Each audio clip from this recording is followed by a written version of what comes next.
हमारे prime minister Narendra Modi ये बहुत इलेक्शन जीतते हैं, कुछ आदत सी है इलेक्शन जीतने की, पर ऐसी क्या बात है जो इतने इलेक्शन जीत रहे हैं? भक्त कहते हैं कि ये उनका करिश्मा है। हेटर्स को वैसे तो कुछ समझ ही नहीं आया आज तक कि वो क्यों इलेक्शन जीत रहे हैं, पर वो भी अपनी एक थ्योरी बताते हैं कि ये हिंदू मुस्लिम डिवाइड करते हैं, इस वजह से जीत रहे हैं। इस पर मैं आज अपनी बात आपसे कहना चाहता हूं। मेरा ये मानना है कि नरेंद्र मोदी नाम का कोई शख्स है ही नहीं, ऐसा कोई आदमी है ही नहीं। He is just a face to express a deep anguish. इस देश के अंदर, इस देश के सबकॉन्शियस में कुछ बहुत गहरे जख्म है, कुछ बहुत दर्द है, कुछ बिट्रेल है, कुछ धोखे हैं। उनको एक्सप्रेस करने का कभी मौका नहीं मिला था इस देश को। एक मौका मिला, उस मौके का नाम है नरेंद्र मोदी। सवाल यह है कि ये गंगा जमनी तहजीब, ये कौमी यकजहती, ये भाईचारा, ये गुलदस्ता, ये कितना सच है? हिंदू मुस्लिम में दरार है या नहीं, मिसट्रस्ट है या नहीं, ये सब कुछ ठीक है। ये सिर्फ बातें मोदी ने फैलाई हैं। क्या ऐसा है? आज हम इसको टेस्ट करेंगे, इस सवाल को आज हम टेस्ट करेंगे। क्या आपको मालूम है सन 1800 से इस देश में हिंदू मुस्लिम दंगे हो रहे हैं? 1926 में पूरे देश में दंगे हुए थे। क्या यूपी, लाहौर, मुंबई, तमिलनाडु, कोलकाता, सब जगह अलग अलग वक्तों में दंगे होते रहे हैं। तो ये जो एक गंगा जमनी तहजीब है, ये कहां है? अगर इतने दंगे होते रहे, 100 साल से दंगे हो रहे हैं, तो कहां है ये गंगा जमनी तहजीब? चलिए एक और तरह से देखते हैं। आजादी का आंदोलन चला, गांधी जी हमारे लीडर थे, हम सब उन्हें प्यार करते हैं, बहुत आदर करते हैं, कोई इसमें डाउट ही नहीं है। अंबेडकर से गांधी जी का एक बार टकराव हुआ, तो गांधी जी ने आमरण अनशन कर दिया अंबेडकर के घर के सामने। ये बात है 1932 की। आखिर में अंबेडकर को झुकना पड़ा, पूना पैक्ट हुआ, और अंबेडकर ने एक बात कही जो बहुत प्यारी है, जो मैं गैलीलियो की बात, टक्कर की बात मानता हूं, नेवरदलेस इट मूव्स, उस टक्कर की बात मैं मानता हूं। अंबेडकर ने कहा, बात तो मेरी सही है, लेकिन इस वक्त आपकी जान चली जाए ये ठीक नहीं है, क्योंकि अभी देश को आपकी जरूरत है आजादी के लिए, तो मैं अपनी मांग वापस लेता हूं। हालांकि बात तो मेरी सही है। कितनी प्यारी बात थी। उस आमरण अनशन से अंबेडकर को झुकना पड़ा। 1939 कांग्रेस का अधिवेशन तिरुचुरी, सुभाष चंद्र बोस जीत गए थे कांग्रेस अध्यक्ष के लिए, सीतारामैया हार गए थे। लेकिन गांधी जी ने कहा कि नहीं, बोस नहीं बनेंगे, वरना मैं छोड़ दूंगा कांग्रेस, ये वो, बहुत कुछ टेंट्रम थ्रो किया। तो सुभाष चंद्र बोस ने त्याग पत्र दिया। यहां भी गांधी जी की जिद आगे आई। अंग्रेजों के खिलाफ भी उन्होंने भूख हड़ताल करी, तो अंग्रेजों को झुकना पड़ा। तो लोगों के दिल में ये सवाल है, मेरे दिल में सवाल था, जब मैं 7th-8th स्टैंडर्ड में था, तो मैंने अपने टीचर से पूछा था, जब जिन्ना ने कहा कि इस देश का पार्टीशन होगा, बंटवारा होगा, तो गांधी जी ने उसके घर के सामने आमरण अनशन क्यों नहीं किया? इस सवाल का जवाब कौन देगा? मुझे आज तक इस सवाल का जवाब नहीं मिला। खैर, उसके बाद जिन्ना अड़ गए तो पार्टीशन हुआ। 47 में पार्टीशन में करीबन 15-20 लाख डेड बॉडीज, जो हिटलर नहीं कर पाया, 15-20 लाख डेड बॉडीज हमने देखी। कुछ करोड़, 1-1.5 करोड़ लोग यहां से उजड़ के वहां गए, वहां से उजड़ के यहां आए।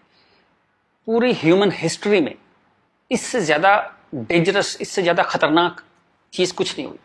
शायद वो रवांडा टूटसी में जो प्रॉब्लम हुई, वही इसकी टक्कर की प्रॉब्लम होगी। सैकड़ों औरतों को नंगा करके सड़क पे चलाया जाता था, उसे पिंड यात्रा कहते थे। इतनी दर्दनाक चीज, बट ये हुआ क्यों? And who failed? किस वजह से इतना बड़ा पार्टीशन हुआ? सिर्फ एक वजह से कि मुस्लिम्स ने कहा हम आपके साथ नहीं रहेंगे।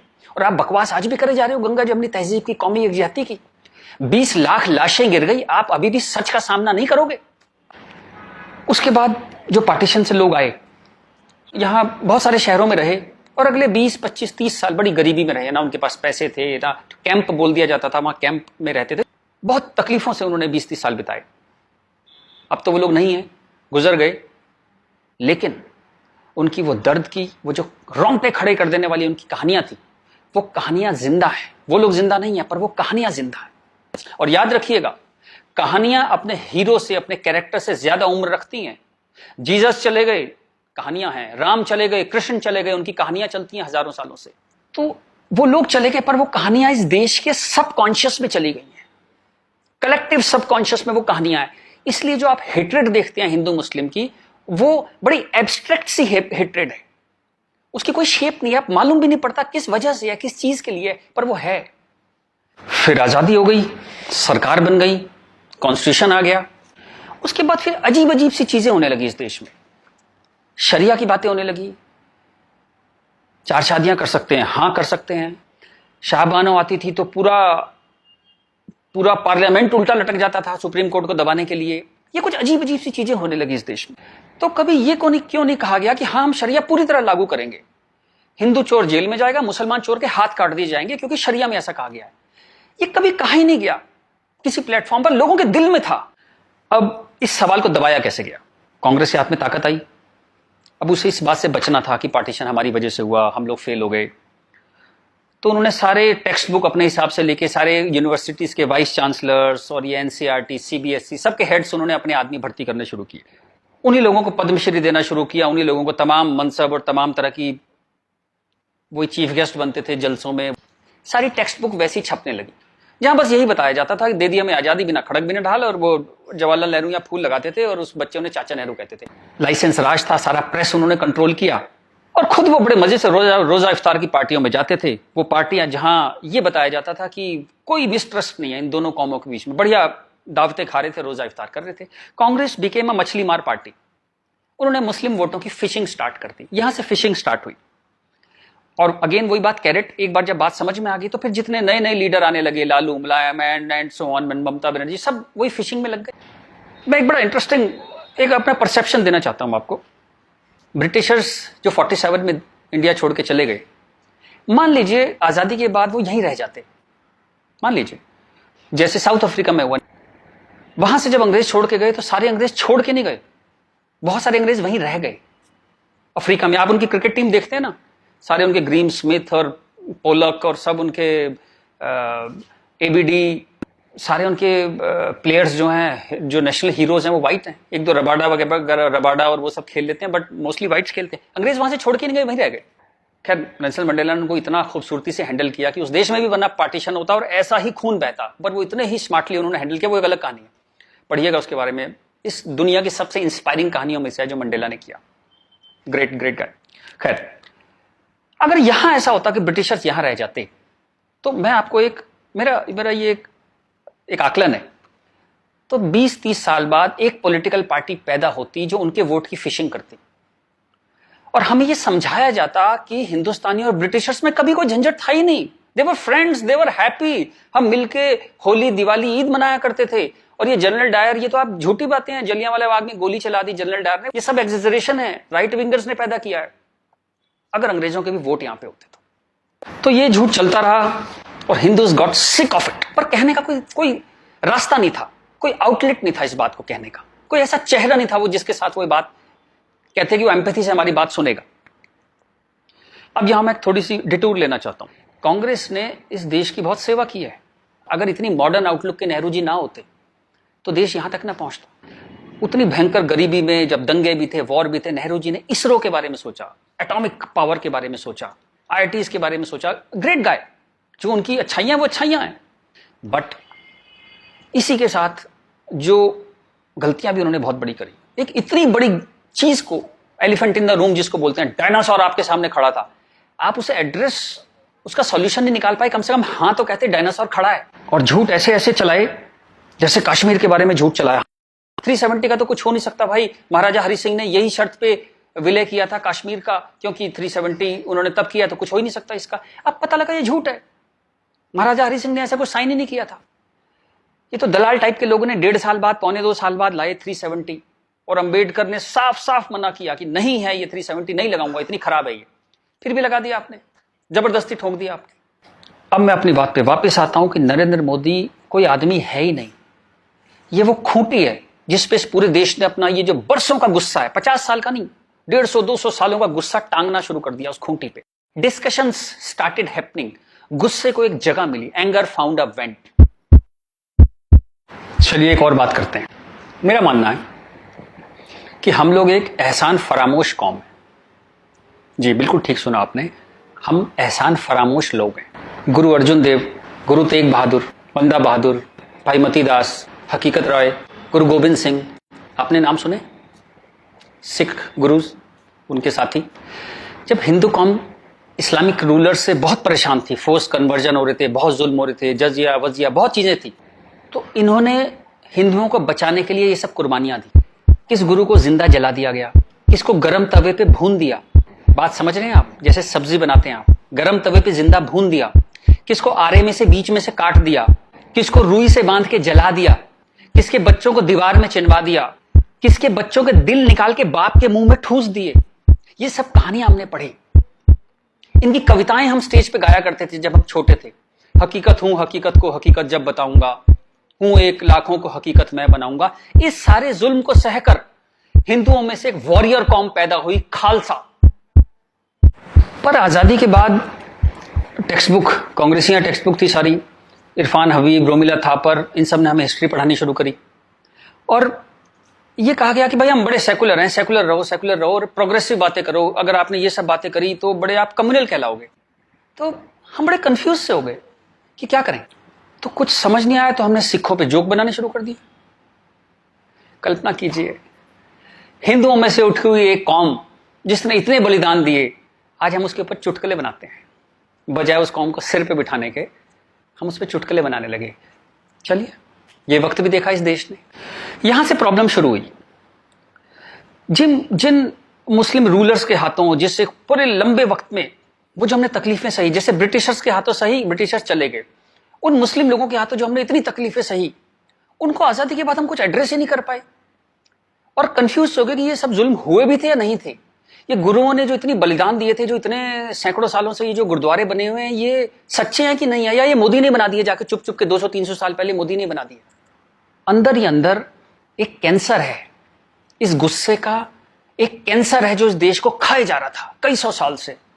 वो कैंसर पार्टीशन में दिखाई दिया। आपके 2 हाथ काटने पड़े, एक भारत एक पाकिस्तान बन गया, एक बांग्लादेश बन गया, 2 हाथ कट गए आपके अंदर इतना बड़ा कैंसर था। लेकिन आप क्या करते हैं? आप लिपस्टिक लगाते हैं, पाउडर लिपस्टिक लगा के आप कहते हैं भाई everything is well, all is well. चलिए इस प्रॉब्लम को एक और तरह से देखते हैं।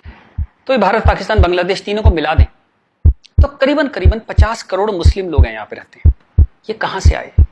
इतने मुस्लिम तो अरब में भी नहीं है, मिडिल ईस्ट में इतने मुस्लिम नहीं है। इस देश में पारसी भी आए, बुद्ध हैं, राजपूत हैं, सिख हैं, बहुत कौमें हैं, ये क्यों नहीं हो गए 50 करोड़? इस क्वेश्चन का क्या आंसर है? फिर एक दलाल टाइप के जो लोग हैं उन्होंने एक नया नैरेटिव स्टार्ट किया। ये पिछले 25-30 साल से ज्यादा जोर पकड़ा इस नैरेटिव ने, 20-25 साल से, कि ये प्यार से कन्वर्ट हो गए। ये हिंदू ही थे, प्यार से कन्वर्ट हो गए। वेरी गुड, वाह। ये कहा गया सूफी संत आते थे, दरवेश, फकीर, वकीर आते थे और लोग प्यार से कन्वर्ट हो गए। मैं आपको एक एग्जांपल देता हूं। जैसे हमारा एक बहुत बड़ा देश था, ऐसे एक बहुत बड़ा देश था पर्शिया। वहां पारसी रहते थे और वो कलाओं में, ट्रेड में, एजुकेशन में बहुत ऊपर देश था। उसकी वो पूरी सिविलाइजेशन बहुत हाई पे थी। ये मिडिल एजेस की बात है। मुस्लिम्स का अटैक हुआ, करीबन 25-30 साल में एक भी पारसी जिंदा नहीं बचा। सारे देश छोड़ के भाग गए, मर गए, लूट, हत्या, बलात्कार। और 25-30 साल में एक नया इस्लामिक मुल्क बन गया बाद में, जिस मुल्क का नाम पड़ा ईरान। सारे पर्शियंस कहां गए? कुछ भाग के तो हिंदुस्तान भी आ गए थे। वो प्यार से कन्वर्ट हो गए। ऐसा प्यार इस दुनिया ने कई बार देखा है। अफ्रीका में, एशिया में ऐसा प्यार 25-30 कंट्रीज ने बर्दाश्त किया है और वो 25-30 कंट्री टोटल इस्लामिक बन गए। और लेटेस्ट कश्मीर, जब वहां से 3 लाख 4 लाख हिंदू भगाए गए तो वो प्यार से भागे वहां से और पूरा कश्मीर इस्लामिक हो गया। Make no mistake, it's a caliphate. जो बगदादी करता है खलीफा जो अपना साम्राज्य बनाता है जहां सिर्फ मुस्लिम होते हैं और अगर गैर मुस्लिम है तो उन्हें डिम्मी बन के रहना पड़ेगा, खत्म होकर रहना पड़ेगा। वो कैलिफेट है इस्लाम की इस वक्त कश्मीर में। हिंदुस्तान में कैलिफेट है। 1921 में मालाबार में दंगा हुआ था, वहां भी कैलिफेट बनाने की कोशिश की गई थी। कुछ 50,000 या 1 लाख हिंदुओं को बाहर निकाल दिया था वहां से, फोर्स्ड कन्वर्जन किया था, तो तब नहीं बना पाए। लेकिन आज कश्मीर में कैलिफेट है, ध्यान रखिएगा। ये आपकी गुलदस्ता और कश्मीरियत, जमहूरियत, इंसानियत सबके बीच में एक कैलिफेट बन गई। लेकिन आप कहते हैं कुछ हुआ ही नहीं है। और जब ये 3-4 लाख हिंदू वहां से भगाए गए 1 महीने के अंदर, तब कॉन्स्टिट्यूशन सो रहा था, इंटेलेक्चुअल सेमिनार कर रहे थे, गंगा जमनी तहजीब पे सेमिनार कर रहे थे और इस तरह की तमाम रोजा इफ्तार की दावतें चल रही थी। Happy, everybody was happy. और जो पूरी तरह इस्लामिक नहीं बना, उसके टुकड़े हुए, जैसे हिंदुस्तान के टुकड़े हुए, सूडान के टुकड़े हुए और आपकी और हमारी जिंदगी में, हमारे लाइफ टाइम में स्वीडन के टुकड़े होंगे। आज से 15-20 साल के अंदर स्वीडन टूट जाएगा। ये एक प्रोसेस है जो पूरी दुनिया में चल रहा है। आप या तो बहुत भोले हैं, देखते ही नहीं, या आप इतने मूर्ख हैं कि दुनिया में क्या हो रहा है आपने कभी देखा ही नहीं, या आप झूठे हैं, या आप दलाल हैं। अगर आप इस पूरे प्रोसेस को मना करते हैं कि नहीं नहीं ऐसा कुछ नहीं था, यहां तो बड़ी गंगा जमनी तहजीब थी, आप इन सब में से एक हैं, या हो सकता है सब कुछ हो। चलिए मैं आपके साथ एक एक्सरसाइज करता हूं। आपके एक दादा होंगे, एक दादा परिवार है, दादा, चाचा, ताऊ, बुआ, फूफा, उधर के उनके बच्चे, सब एक पूरी फैमिली ट्री वो है, एक नाना की तरफ से है, तो एक आदमी करीबन ऐसे 10-15 परिवार उसके आसपास होते हैं। इसके बाद आप कॉलेज, आपका कॉलेज, स्कूल कॉलेज, जहां 50-100 स्टूडेंट हैं, जिसमें कुछ दोस्त हैं जो आपके साथ ट्रेवल करते हैं जिंदगी भर। फिर आपका मोहल्ला, आपकी कॉलोनी, वहां भी आप 10-20 परिवारों को जानते हैं। यूं कहें एक आदमी मोटा मोटा 700-800 1000 लोगों की खबर उसको होती है, डायरेक्ट खबर, चाहे मिले ना कि कोई बहुत दूर रहता है, लेकिन हाँ पता लगता है उसकी शादी हो गई, उसके बच्चा हो गया, डेथ हो गई, कुछ बहुत अच्छा हो गया, बहुत बुरा हो गया, खबर आ जाती है कहीं ना कहीं से। अब मैं आपसे एक्सरसाइज करता हूं, पिछले 20, 30, 50 साल में ये इन 1000 लोगों में से कितने लोग मुस्लिम बने, कितने लोग कन्वर्ट हुए? आंसर मिलेगा 0। क्या हुआ? सारे सूफी, दरवेश, फकीर रिटायर हो गए, आईपीएल देखने चले गए, इस्लाम की कशिश खत्म हो गई। दोस्त, जब तक गर्दन पे तलवार ना हो ना, कोई कन्वर्जन नहीं होता, या बहुत सारे पैसे ना हो, कोई कन्वर्जन नहीं होता। उसके बाद पार्लियामेंट पे अटैक हुआ, इस देश की पार्लियामेंट पे अटैक हुआ, और उसमें शामिल अफजल गुरु, उसके सम्मान में, उसके समर्थन में लोग खड़े हैं, हजारों हजारों लोग मुसलमान खड़े हैं, और हमने तब भी कुछ नहीं कहा, इस देश में हाहाकार नहीं हुआ।